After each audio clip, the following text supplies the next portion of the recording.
I've worked in private security for almost a decade now, and I can tell you something most people don't realize. The truly frightening calls aren't the obvious ones. They're the quiet situations that slowly unravel, where something feels wrong long before you understand why. These are 5 stories from security guards who experienced exactly that, moments where routine shifts descended into genuine psychological terror. Story 1. I got hired to work overnight security at a small contemporary art museum in the Pacific Northwest. The pay was decent, the building was climate controlled, and most importantly, I had the place entirely to myself from 10 p.m. to 6 a.m. Perfect for someone like me who prefers solitude. The museum was modest. 3 floors, maybe 20 exhibition rooms total. My responsibilities were straightforward: hourly patrols, checking doors and windows, monitoring the security system, and making sure the environmental controls stayed consistent for the artwork. During my first week, I memorized the layout and the collections. Modern sculptures, abstract paintings, some video installations. Nothing that particularly spoke to me, but I appreciated the quiet. There was one painting on the second floor that I found myself stopping at during every patrol. Not because I liked it, something about it unsettled me. It was titled The Observer and showed a figure standing in what appeared to be an empty room, facing away from the viewer. The painting was almost monochromatic, rendered in shades of gray and pale blue. The figure's posture suggested they were looking at something, but the canvas showed only blank wall. After about 2 weeks, I started noticing something strange. The figure in the painting seemed to be in a slightly different position each time I saw it. Just barely. A subtle shift in the shoulders or the angle of the head. I convinced myself it was the lighting or my imagination or the fatigue of working nights. Then, one evening during my 2 a.m. patrol, I stopped in front of the Observer and realized the figure was no longer facing away. It was turned in profile. I could see the suggestion of a face now, though the features remained indistinct. My skin went cold. I stood there for several minutes, telling myself this was impossible, that I was misremembering what the painting had looked like before. I went downstairs to the security office and pulled up the documentation we kept on every piece in the collection. The image of the Observer in our database showed exactly what I remembered, a figure with its back to the viewer. But that wasn't what was hanging on the wall upstairs. I started taking photos of the painting on my phone after every patrol. By the end of that week, I had documented something that shouldn't have been possible. The figure was turning, incrementally, night by night, and it was moving closer to the foreground of the painting. I showed my photos to my supervisor during our overlap shift, one evening. He looked at them, then at me, then suggested I might be dealing with stress and should consider taking a few days off, but I saw the discomfort in his eyes. He believed me. He just didn't want to. 3 weeks into this job, I arrived for my shift and learned that the museum had received a call earlier that day. An elderly woman asking to speak to whoever worked overnight security. She wouldn't give her name, but she left a message. Tell the night guard to stop looking at it. My husband doesn't like being watched. I went cold. My supervisor showed me the note and I asked what he meant about her husband. He pulled up the museum's records on the Observer. The artist had died 6 years ago in his studio, in front of an unfinished painting. He'd been found by his wife after 3 days. The painting he'd been working on was The Observer. That night, during my midnight patrol, I forced myself to go to the second floor. I needed to see it one more time. The figure in the painting was now facing forward, though the features remained a gray blur. But the posture had changed. The figure's arms were no longer at its sides. They were raised as if reaching toward the canvas surface. I transferred to a different contract the next day. I didn't give notice, didn't finish my shift. I just left. 2 weeks later, I heard through a colleague that the museum had removed The Observer from exhibition. When they tried to return it to storage, they found something that made them contact the police. There were handprints on the back of the canvas, fresh ones, pressed from the inside. Story 2. I worked security at a corporate call center that operated limited overnight shifts for international clients. Most of the building was empty after 9 p.m. except for maybe a dozen employees on the night team, spread across 2 floors. My job was simple: monitor access points, do periodic walkthroughs, and be available if anyone needed assistance. The call center had a strange atmosphere even during the day. Hundreds of cubicles in eerie parallel rows, fluorescent lights, that particular silence that exists in offices after hours. But it paid well, and the nights were usually uneventful. About 2 months into the job, I started noticing something odd during my rounds. I'd hear phones ringing in empty sections of the building, not constantly, just occasionally. A few rings, then silence. When I'd check the cubicles, there was never anyone there, and the phones would be dark and quiet. I mentioned it to one of the night shift supervisors, a woman named Patricia, who'd been with the company for years. She gave me an uncomfortable look and said, "You're hearing the ghost calls. Don't worry about them. Don't answer them." I assumed she was messing with me, but something in her tone made it clear she wasn't joking. I asked what she meant by ghost calls. She hesitated, then explained that sometimes the phone system would glitch and route calls to extensions that weren't supposed to receive them. "Just old equipment," she said, "due for an upgrade." But it kept happening, and I noticed a pattern. The phones that rang were always in Section 7B, a particularly isolated area on the second floor. And they always rang between 2:47 and 3:03 a.m. One night, my curiosity got the better of me. I was in Section 7B when a phone started ringing at exactly 2:51 a.m. I walked over to the cubicle, extension 7142, and stared at the phone. 4 rings, 5, 6. Then I picked it up. There was silence on the other end.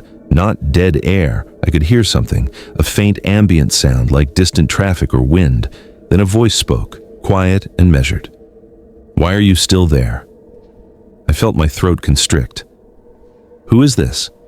"You should have left," the voice said. It was male, I think, but there was something off about the cadence, like a recorded message played at slightly the wrong speed. She did. She left before. The line went dead. I stood there holding the phone, my hand shaking. I hung up and immediately checked the call log on the phone's display. The last incoming call listed was from 3 months ago. I went straight to Patricia's station and told her what had happened. The color drained from her face. She made me repeat exactly what the voice had said, and when I did, she closed her eyes and let out a slow breath. "There was a guard before you," she finally said.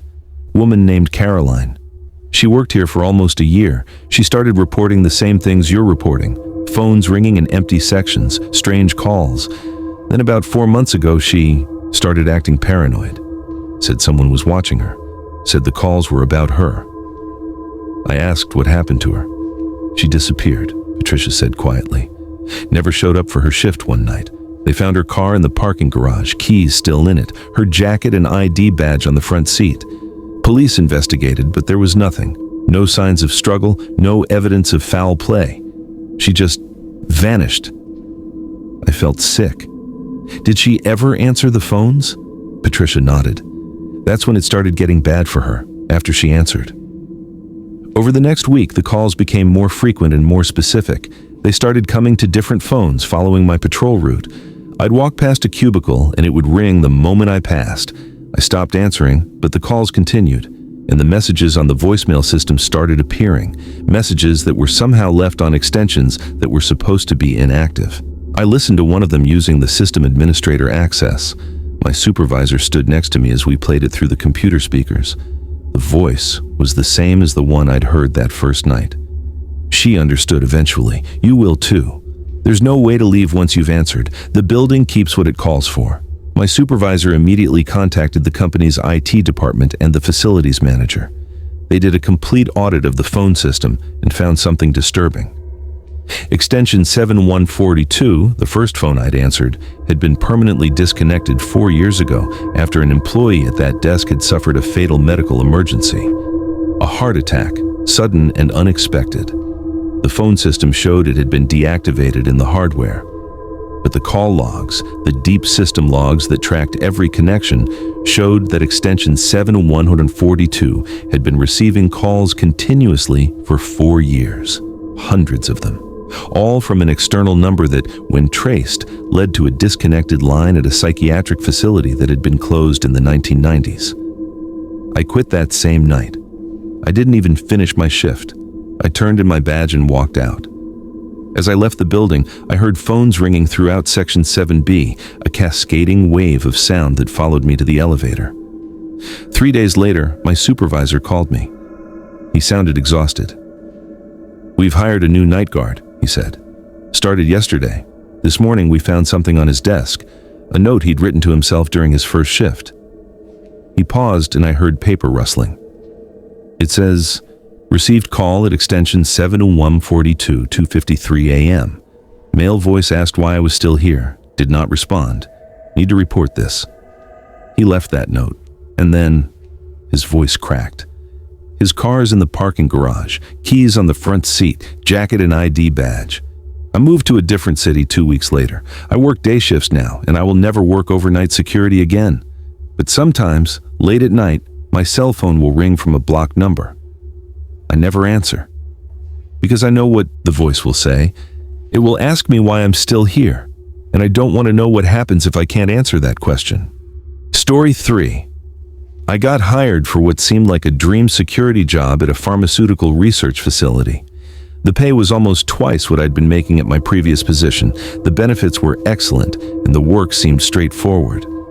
I'd be stationed overnight at a satellite research building about 40 minutes outside the main campus, a small, modern facility where they conducted specialized trials. During my orientation, I went through the usual training: access procedures, emergency protocols, equipment familiarization. But at the end, the security director handed me a sealed black binder labeled Protocol Black, Night Watch Only. "This is for a very specific situation," he told me. "We've never had to use it, and hopefully you'll never need to open it. But if certain conditions occur during your shift, you need to follow these instructions exactly. Do you understand?" I said I understood, though I didn't really. He made me sign a separate NDA specifically about Protocol Black, and reminded me that this document was never to be photographed, copied, or discussed with anyone outside the security chain of command. The first month was completely routine. The facility was quiet, clean, and frankly, a little boring. I did my patrols, monitored the lab areas on camera, logged my observations. I saw researchers occasionally working late, but they'd always check out by 9 or 10 p.m., and I'd have the building to myself. The binder sat on my desk, still sealed.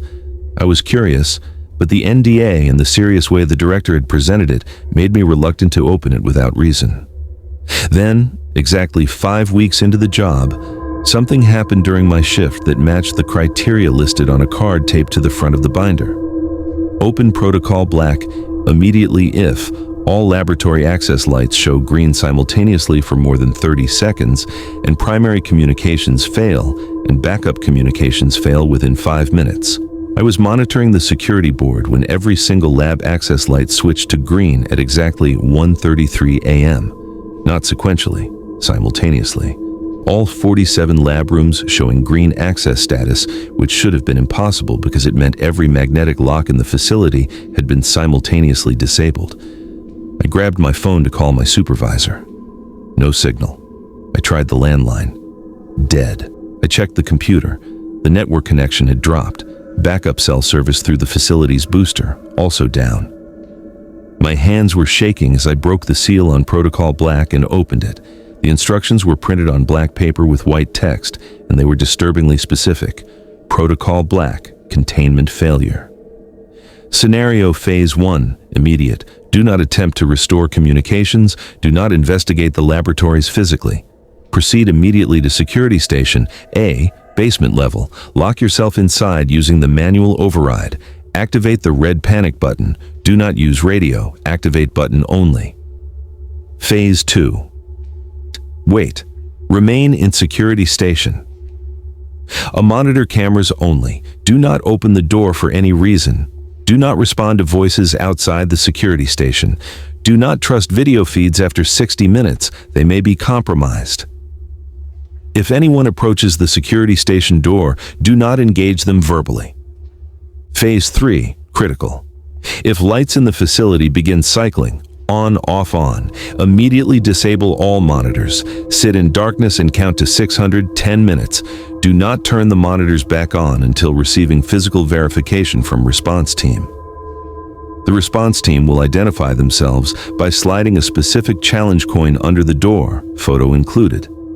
There were additional pages with more details, but I didn't have time to read them all. I grabbed the binder, my flashlight, and ran for the basement stairwell.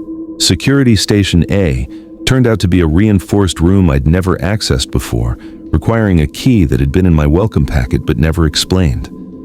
The room was small, maybe 8 by 10 feet, with a desk, a chair, multiple monitors, and walls that appeared to be concrete reinforced with steel. I locked myself inside, using the manual override, which involved turning a heavy wheel that drew steel bars across the door frame. Then, I pressed the red panic button, which activated silently. No alarm, no light, just a slight click. The monitors showed camera feeds from throughout the facility.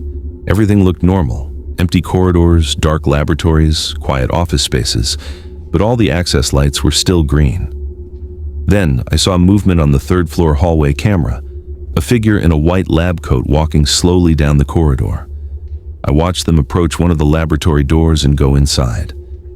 The timestamp showed 1:41 a.m., but all the researchers had checked out hours ago. I'd verified it myself.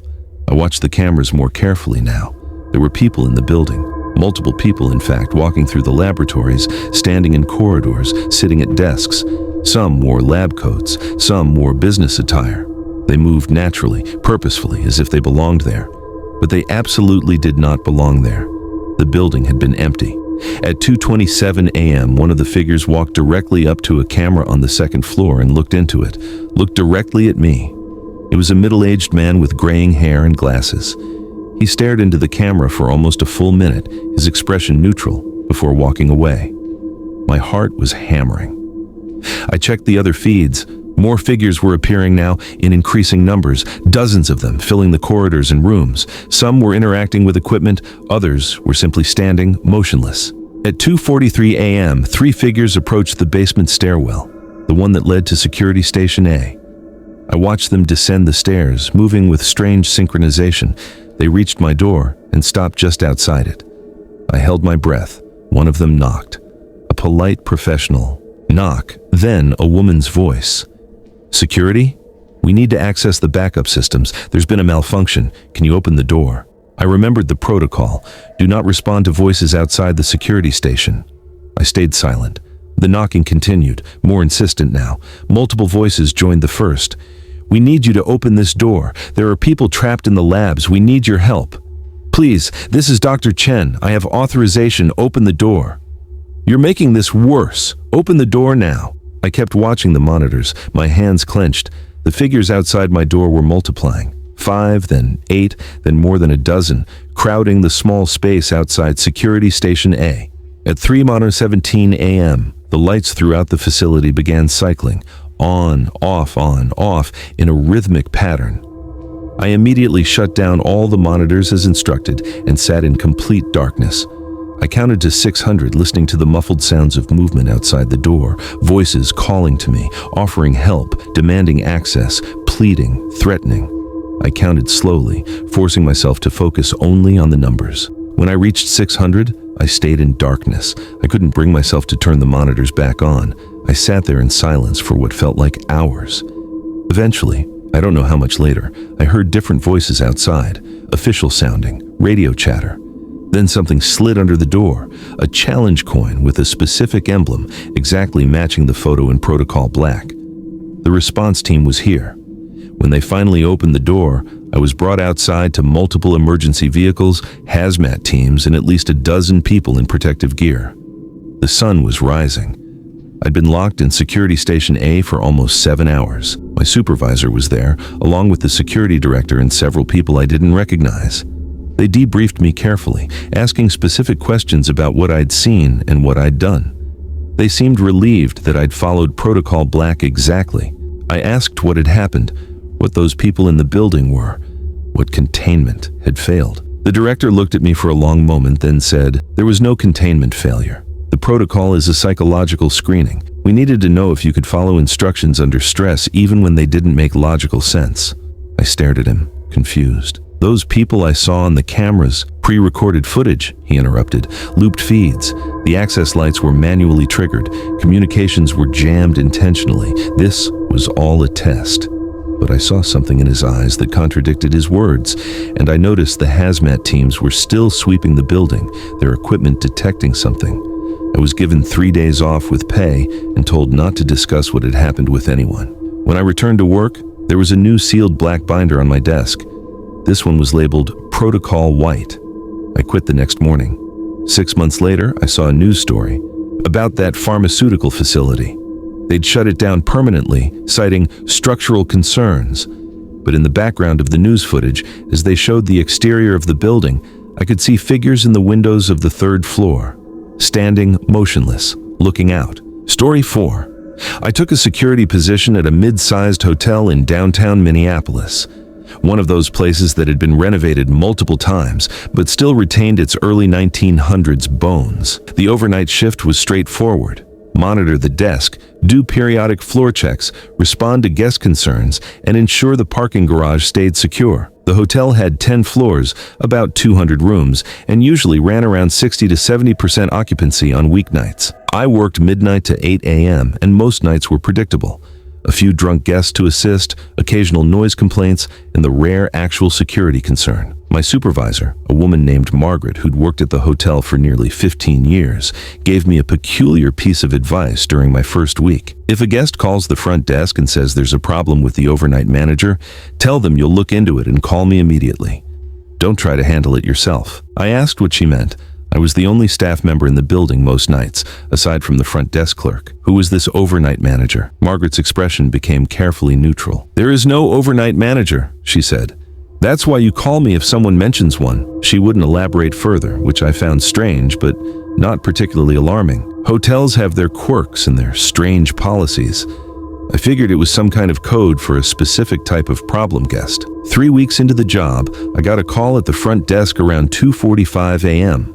A woman in room 734 saying there was someone knocking on her door, claiming to be the overnight manager requesting entry to check a maintenance issue. My stomach tightened, remembering Margaret's warning. I assured the guest that we had no overnight manager and that she shouldn't open her door. I'd come up immediately to investigate. When I got to the 7th floor, the hallway was empty and silent.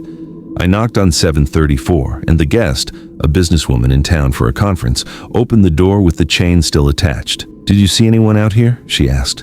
I shook my head. "No, ma'am, the hallway is clear. What did this person look like?" "I didn't open the door," she said. "But I could see his shadow under the door, and I heard his voice clearly. He said his name was Mr. Ashford, and that he was the overnight manager. He said there was a water leak from the floor above, and he needed to inspect my bathroom." I felt cold. What did his voice sound like? She hesitated. Professional, polite.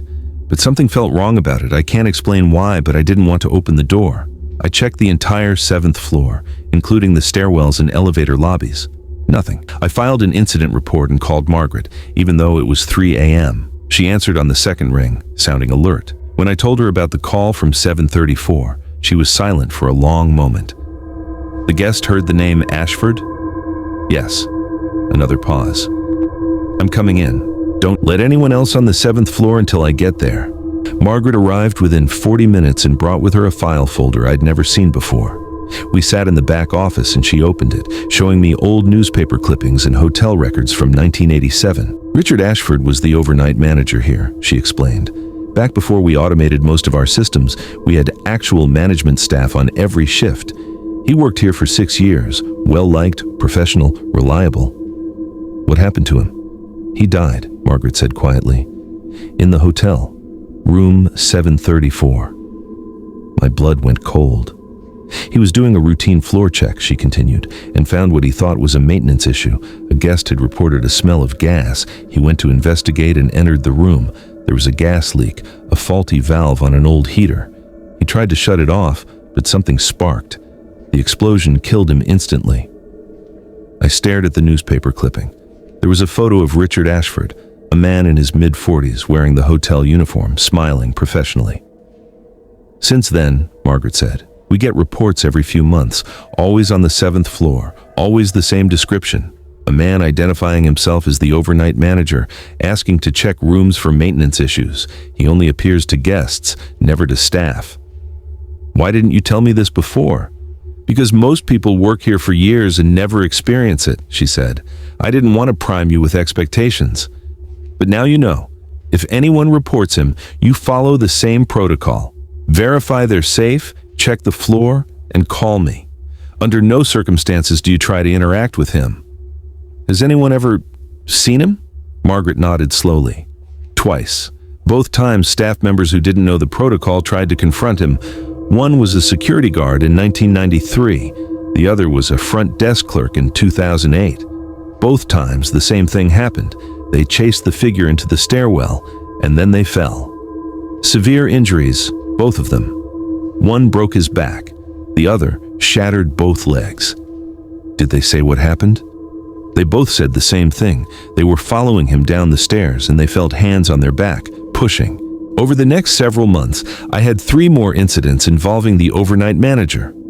Each time, it was a guest on the 7th floor reporting knocking or seeing a shadow under their door or hearing a voice claiming to need access for maintenance. One night during my 3 a.m. floor check, I was on the 7th floor when I heard footsteps behind me. Measured professional footsteps like someone making rounds.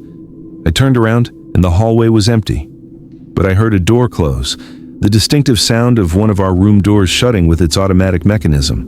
Room 734. I stood there, my flashlight shaking in my hand, watching the door. I should have walked away, that's what the protocol said. But something made me approach. As I got closer, I heard sounds from inside the room. Movement, someone walking around. The room was supposed to be unoccupied. I'd checked the reservations before my floor check. I used my master key to open the door. The room was empty. Perfectly made bed, untouched bathroom, everything in order. But the air was cold, far colder than the climate control should have allowed, and there was a smell, faint but distinct. Gas, the same smell you'd get from a leak in an old heating system. I backed out of the room immediately and called Margaret. When she arrived, she brought a maintenance technician, and they did a complete check of room 734. No gas leak, no faulty valves. The room was perfectly fine. But the smell had been real. I hadn't imagined it. He's getting more active, Margaret said quietly. That's what happened in 93 and 08, right before the accidents. The activity increased, like he was trying harder to get someone's attention. Why? I don't know. Maybe he's confused. Maybe he doesn't know he's dead. Maybe he's still trying to do his job, checking for maintenance issues, keeping the guests safe. 2 weeks later, I had my final encounter with the overnight manager. I was doing a 4 a.m. floor check, deliberately avoiding the 7th floor, when the elevator opened on the 10th floor. I stepped out and froze. There was a man standing at the end of the hallway, wearing what looked like an old hotel uniform. He was facing away from me, standing perfectly still, hands clasped behind his back. I couldn't move. I couldn't breathe. Slowly, the figure turned around. It was the man from the newspaper clipping. Richard Ashford. His expression was pleasant, professional. He looked at me calmly, and then he smiled. A polite, customer service smile. "Good morning," he said, his voice clear and normal. "I was just checking on a maintenance concern. Have you noticed any unusual smells on this floor?" I wanted to run, but my legs wouldn't cooperate. "No, sir," I heard myself say. He nodded. "Very good. Please make a note of it in your log. We need to ensure our guests' safety." He paused, his smile fading slightly. "That's the most important thing. The guests' safety." Then he turned and walked toward the stairwell. He moved normally, naturally, his footsteps making no sound on the carpet. He reached the stairwell door, opened it, I heard it click, and stepped through. I forced myself to move, to follow. But when I reached the stairwell and pulled the door open, there was no one there. I looked down through the flights of stairs, listening. Silence. I quit the next morning. I told Margaret I was grateful for the opportunity, but I couldn't continue working nights. She understood. She didn't try to convince me to stay. As I was leaving, she told me something I've never forgotten. Richard Ashford was a good man. He took his job seriously, maybe too seriously. Maybe that's why he can't let go. I've thought about that often since then. about a man so dedicated to his work, to protecting the guests under his care, that not even death could stop him from making his rounds. I hope he finds peace eventually. I hope he realizes his shift ended a long time ago, and it's okay to go home. But I suspect he's still there, on the 7th floor, knocking on doors, checking for maintenance issues, trying to keep everyone safe, still doing his job, still taking care of the guests. Story 5. My last security job was at a data center, one of those massive facilities where servers and networking equipment from major companies are housed in climate-controlled rooms, protected by multiple layers of physical and digital security. The facility was enormous, nearly 400,000 square feet divided into color-coded zones with increasingly strict access protocols. I worked the overnight shift in what they called the White Zone, the outermost security perimeter, monitoring access points and conducting perimeter patrols. I rarely went into the deeper zones. Those required special clearances and were usually only accessed by specialized technicians. The job was well compensated, but isolating. The entire facility was designed to minimize human presence. Automated climate control, redundant power systems, robotic maintenance systems for certain areas. On any given night, there might be only 3 or 4 human staff members in the entire building, spread across multiple zones. During my orientation, my supervisor showed me the facility map and pointed out a section on the lowest sublevel, labeled in red. Black Zone, no patrol access, automated monitoring only. "What's down there?" I asked. "Legacy server room," he said. "Old equipment from when the facility first opened in the early 2000s. It's still operational for some clients who haven't migrated to newer systems, but it's sealed off. We don't patrol it physically. There are cameras and environmental sensors that monitor it remotely." "Why sealed off?" He shrugged. "Policy. The clients who use that equipment have specific security requirements, restricted access protocols. We leave it alone." That seemed reasonable enough. Data centers are full of unusual security arrangements. 3 months into the job, I was doing a routine check of the security monitors when I noticed something odd on one of the camera feeds from the Black Zone. The feed was grainy, older equipment than the rest of the facility, but I could see the server racks and the climate control systems. There was a figure moving between the server racks. I leaned closer to the monitor, trying to make out details. The figure was wearing what looked like a technician's uniform, moving systematically through the rows of equipment. But according to our access logs, no one had entered the Black Zone in over 72 hours. I called my supervisor. "I'm seeing someone in the Black Zone, but there's no entry logged." There was a pause. "Are you sure you're looking at the Black Zone feed?" "Camera BZ07, someone's definitely down there." Another, longer pause. "I'll send someone to check the physical access logs. Don't worry about it. It's probably just a scheduled maintenance visit that didn't get properly logged." But something in his tone bothered me. He sounded uncomfortable, evasive. Over the next week, I kept watching the Black Zone cameras whenever I was on duty, and I kept seeing the figure, always the same pattern, moving between the server racks, occasionally stopping to examine equipment, then moving on. The movements were methodical, professional, but there were never any corresponding entries in the access logs. I mentioned it again to my supervisor. This time, he was more direct. "Stop watching the Black Zone cameras. They're not part of your patrol responsibility. Focus on your assigned areas." That order made me more curious. Why didn't he want me watching those feeds? I started documenting what I was seeing, taking screenshots, noting timestamps, correlating them with the access logs. The pattern was undeniable. Someone was in that server room regularly, always during overnight hours, always without any record of entry or exit. 2 weeks later, I was doing a perimeter check when I found myself near the access point for the Black Zone, a reinforced door on sublevel 3, marked with biometric scanners and multiple warning signs about unauthorized access. The door was slightly ajar. That should have been impossible. The door was magnetically sealed and required both biometric verification and a security code.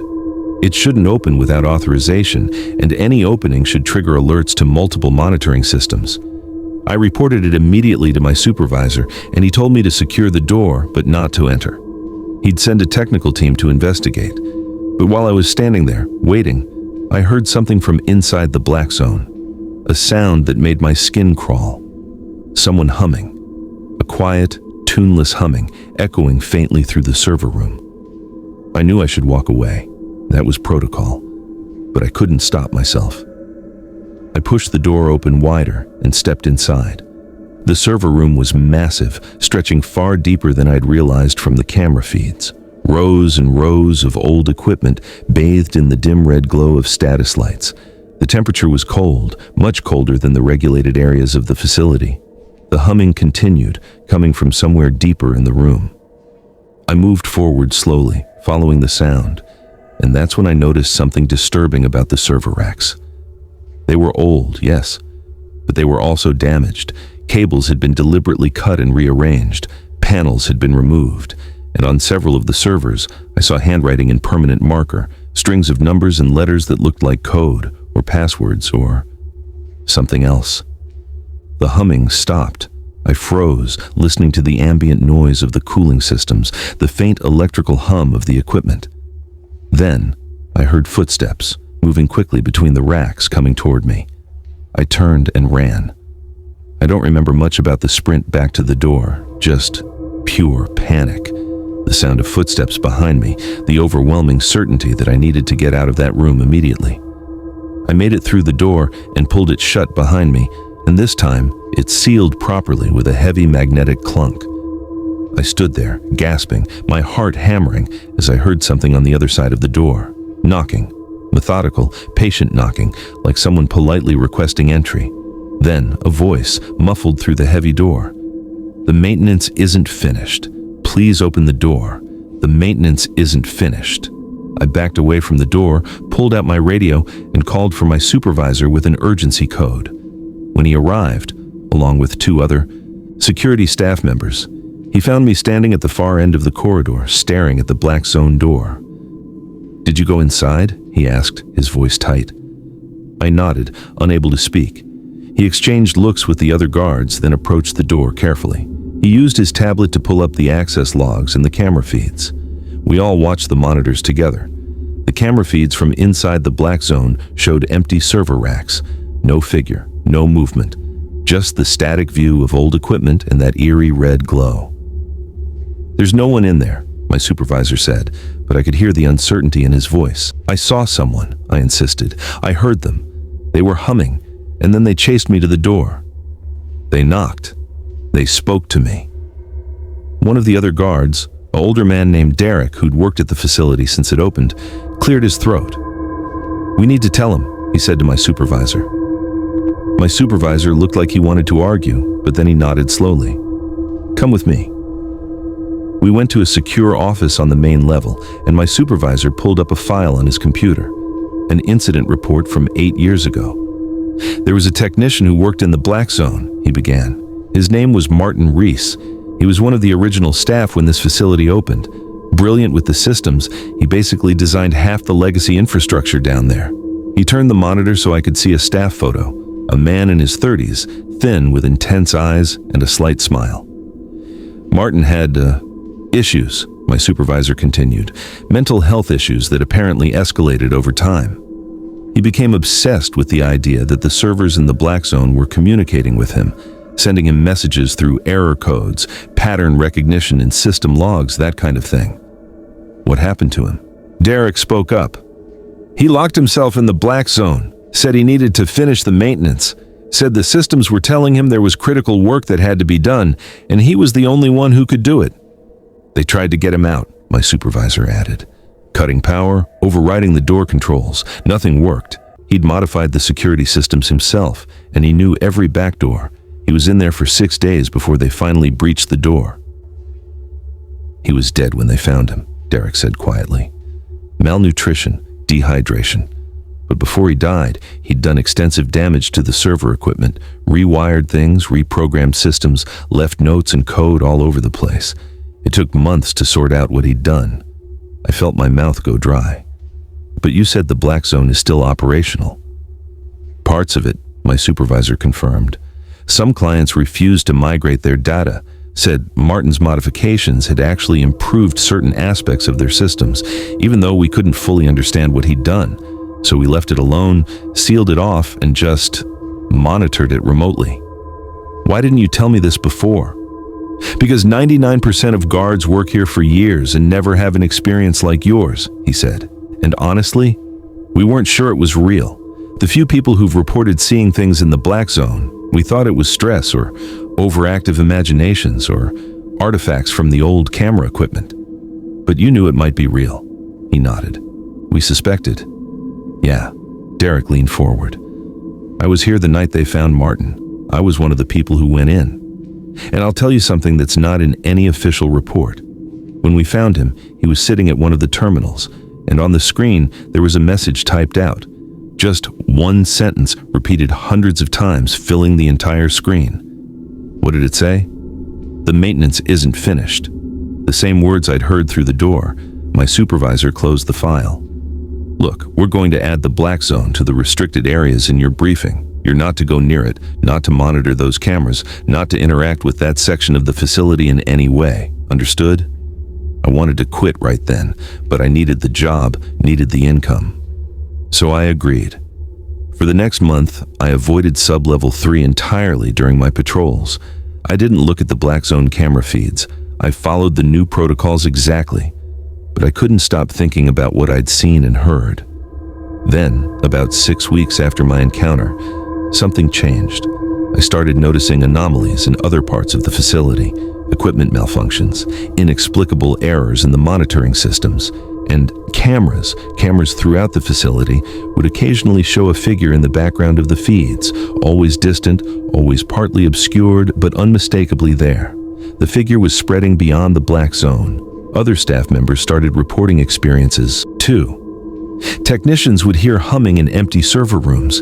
Guards would find handwritten notes with strings of code that no one recognized. The climate control systems would malfunction in specific patterns that, when analyzed, seemed to contain structure, like they were trying to communicate something. Management brought in consultants, IT specialists, even a team from the original company that built the facility. They ran diagnostics, replaced equipment, updated security protocols. Nothing helped. The incidents escalated. One night, a technician working in the blue zone found that someone had accessed the servers he was maintaining. Security footage showed no one entering the area, but the access logs were clear. Someone had logged in using Martin Reese's old credentials that had been deleted from the system 8 years ago. That's when they made the decision to shut down the black zone completely.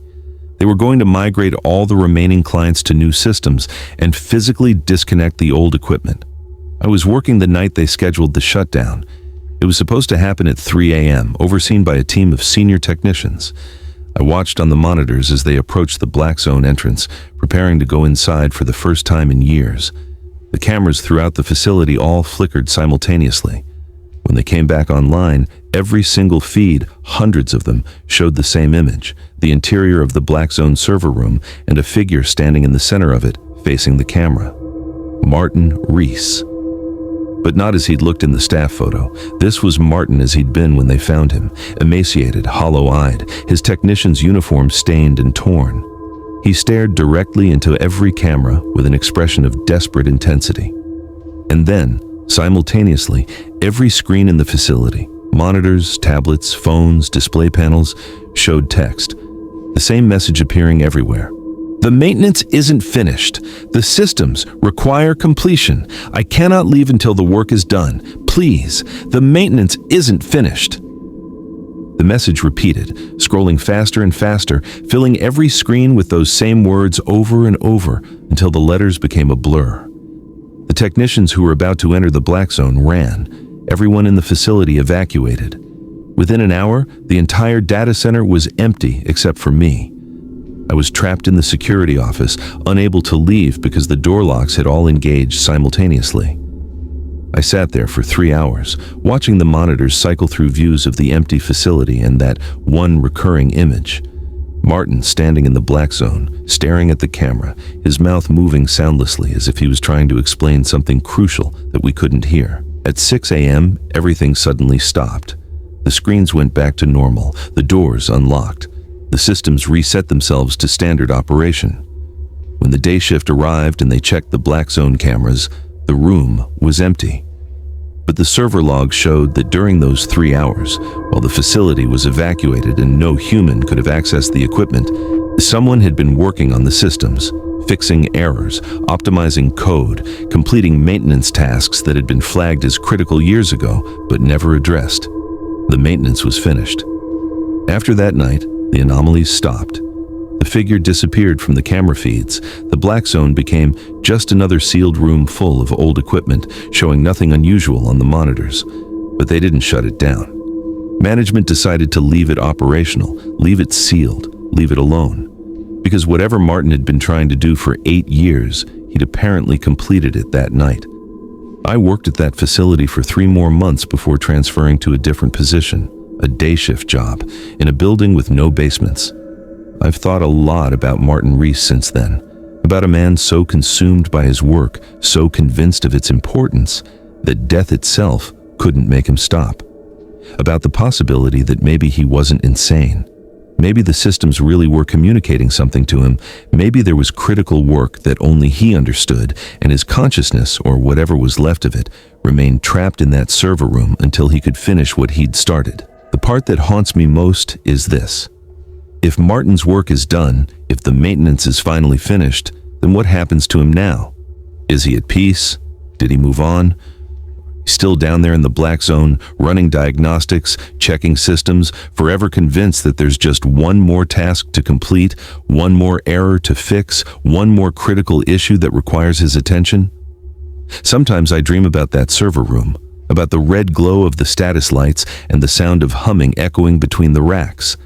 And in the dream, I'm walking through the rows of equipment, following the sound, knowing I shouldn't but unable to stop.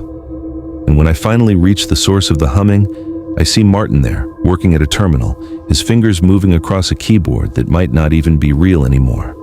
He turns to look at me, and his expression is tired, but relieved. "Oh, good," he says. "You're here to help. There's so much work to do. The maintenance is never really finished, you know. There's always something that needs attention. Always one more system to optimize." And then he smiles, a warm, genuine smile, and gestures to another terminal. "Please," he says, "sit down. Let me show you what needs to be done. It's important work, critical work, work that can't wait."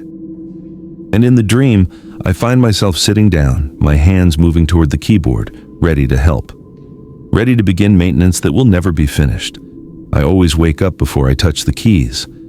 But sometimes, when I'm alone late at night, I catch myself humming. A quiet, tuneless hum. And I have to stop and remind myself I don't work there anymore.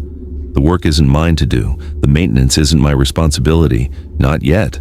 These 5 stories come from different guards in different facilities, but they share something fundamental. They're all about people who couldn't let go. A painter who continued creating from beyond the canvas. A presence that kept making calls long after its last shift ended.